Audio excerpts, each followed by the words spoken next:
जयकारा बोल मेरे श्री गुरु महाराज की जय। बोलो साचे दरबार की जय।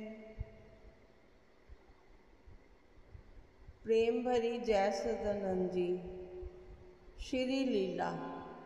हमारे महाप्रभु जी पर्व के पश्चात कुछ एक महात्मा भक्तों सहित 1-2 दिन के लिए चक्रसत धाम में पधारते हुए उन्हें पावन श्री दर्शनों से निहाल करते हुए और विशेष सेवा का सुअवसर भी प्रदान करते।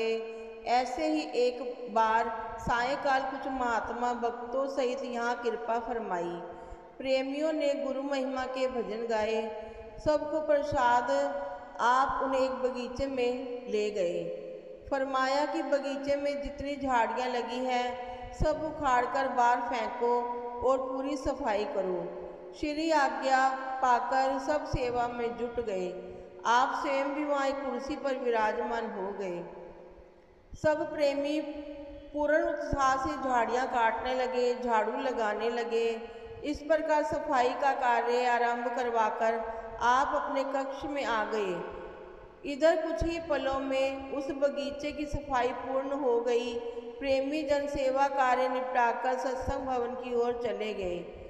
उनमें से एक भक्त जी जो विदेश से आए हुए थे वह आंखें मूंद कर वहीं ध्यान में बैठ गए। कुछ समय पश्चात एक महात्मा जी उस बगीचे में गए तो देखा कि भगत जी वहाँ अकेले ही ध्यान मगन बैठे हैं। उन्होंने जाकर पूछा कि सब गुरुमुखों के चले जाने पर भी आप अभी तक यहाँ क्यों बैठे हैं? भक्त जी ने कहा, मैं आपसे एक विनती करना चाहता हूँ। मैं वर्षों से जिस चीज़ के लिए तड़प रहा था मुझे आज प्राप्त हो गई है। महात्मा जी ने पूछा, आपको ऐसा क्या मिल गया जो आप इतने शांत स्वरूप दिखाई दे रहे हैं? भक्त जी ने कहा, महात्मा जी, श्री भगवद गीता की 4 पंक्तियां प्रतिदिन पढ़ता हूँ जिनमें भगवान श्री कृष्ण जी अर्जुन को उपदेश देते हुए प्रायः यह फरमाते हैं कि कर्म ही प्रधान है। तुम जो भी कर्म करोगे उसका फल अवश्य मिलेगा। मैं नित्य प्रति भजन सुमरन करता हूँ परंतु मुझे कभी भगवान के दर्शनों का सौभाग्य नहीं मिला, इसलिए मेरा मन बहुत अशांत रहता था।